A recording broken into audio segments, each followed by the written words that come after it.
Hi viewers, வணக்கம் and welcome to food recipes with Janu. இன்றைக்கு நான் உங்களுக்கு பருப்பு சுண்டல் எப்படி செய்கிறதுன்னு பார்ப்போம். பருப்பு 250 கிராம் எடுத்திருக்கேன். அதை இளக விடுவோம். முதல்ல தண்ணி விட்டு நல்லா தண்ணியை விட்டுட்டு அதை ரெஸ்ட் பண்ண விடுவோம். அது நல்லா இளகட்டும். பருப்பு இளகின பிறகு அதை வடிவாக கழுவி வச்சுருக்கேன். அதுக்கு தேவையான பொருட்கள் என்னென்னு பார்த்தீங்கன்னு சொன்னால், வெங்காயம், வெள்ளைப்பூண்டு, தேவையான அளவு உப்பு, காஞ்ச மிளகாய் ஒரு 10 கட் பண்ணி வச்சுருக்கேன்.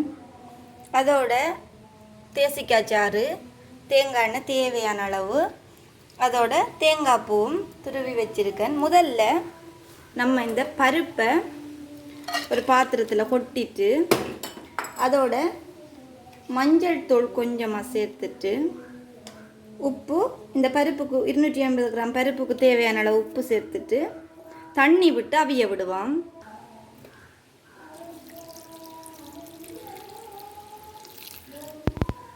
இது அவியட்டும், மூடி விடுவோம். இந்த துருவி வச்சிருந்த தேங்காய் பூவுக்குள்ளேயும் கொஞ்சமாக மஞ்சள் தூள் சேர்த்துருவோம். அடுப்பில் நம்ம ஒரு பாத்திரம் வச்சுட்டு அடுப்பை பற்ற வச்சுட்டு சட்டி சூடாகட்டும். சட்டி சூடாகிட்டு இப்போ நம்ம எடுத்து வச்சுருந்த ஆயில் இதோட சேர்த்துக்கொள்ளுவோம். இப்போ எண்ணெய் சூடாகிட்டு அதில் நம்ம எடுத்து வச்சுருந்த மிளகாயை சேர்த்து விடுவோம். சேர்த்துட்டு இது கொஞ்சம் பொரியட்டும். இது பொரிஞ்சிட்டு இதை ஒரு டீஸில் எடுத்துடுவோம். இப்போ நம்ம இதில் சின்ன சீரகமும் பெரிய சீரகமும் கொஞ்சம் சேர்த்துடுவோம். ரெண்டும் கலந்து சேர்த்துடுவோம். சேர்த்துட்டு நம்ம வட்டி வச்சிருந்த சின்ன வெங்காயத்தையும்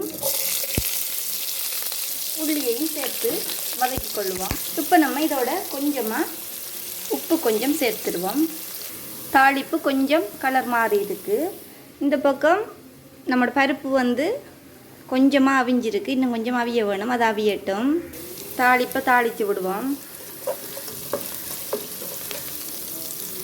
இந்த டைமில் நம்ம இந்த மிளகாயையும் சேர்த்துட்டு அதோட துருவி வச்சுருந்த இந்த தேங்காய் பூவையும் அதோட சேர்த்துடுவோம். தாளிப்போட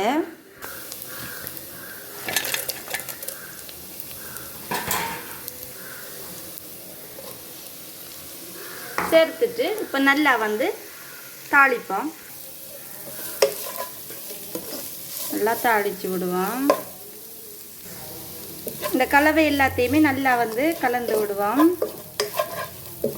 விட்டுட்டு பருப்பு அவிஞ்சிட்டான்னு பார்ப்போம்.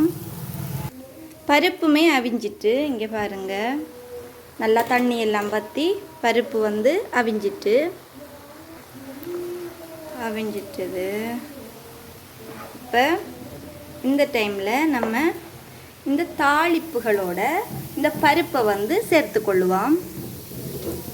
அப்படியோ சேர்த்து விடுவோம். சேர்த்துட்டு இந்த கலவையை நல்லா மிக்ஸ் பண்ணுவோம். நல்லா மிக்ஸ் பண்ணுங்க.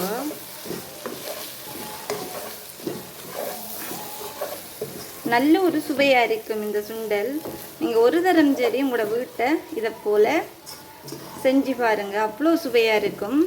உப்பு கணக்காண்டு பார்த்துக்கொள்ளுங்க. ஒரு தரம் நம்ம அவியும் போதும் உப்பு போட்டு நம்ம தாளிப்புக்கும் உப்பு சேர்த்து, அப்போ அதால் இது கொஞ்சம் உப்பை நீங்கள் பார்க்கணும் கரெக்டாக இருக்கான்னு சொல்லி. நான் பார்த்தேன், உப்பு கரெக்டாக இருக்குது. நீங்களும் ஒருக்கா பார்த்து கொள்ளுங்க. இதில் நீங்கள் சுவை ஏதும் சேர்க்க போகிறீங்க, சுவையூட்டி எப்படின்னு சொன்னால் நீங்கள் சூப் கட்டி ரசம் சுவை ஏதும் சேர்த்துக்கொள்ளலாம், பிரச்சனை இல்லை. நீங்கள் ஒரு வாட்டி உங்களோட வீட்டை ட்ரை பண்ணி பாருங்கள். அவ்வளோ சுவையாக இருக்கும், அல்டிமேட்டாக இருக்கும். ஒரு தரம் சரி உங்களோட வீட்டில் உள்ளவங்களுக்கு செஞ்சு கொடுங்க. இந்த வீடியோ உங்களுக்கு பிடிச்சிருந்தா லைக் பண்ணுங்கள், ஷேர் பண்ணுங்கள், கமெண்ட் பண்ணுங்கள். மறக்காமல் என்னோடய சேனலை சப்ஸ்கிரைப் பண்ணுங்கள். தேங்க்யூ ஸோ மச் ஃபார் வாட்சிங். டாடா, பாய்.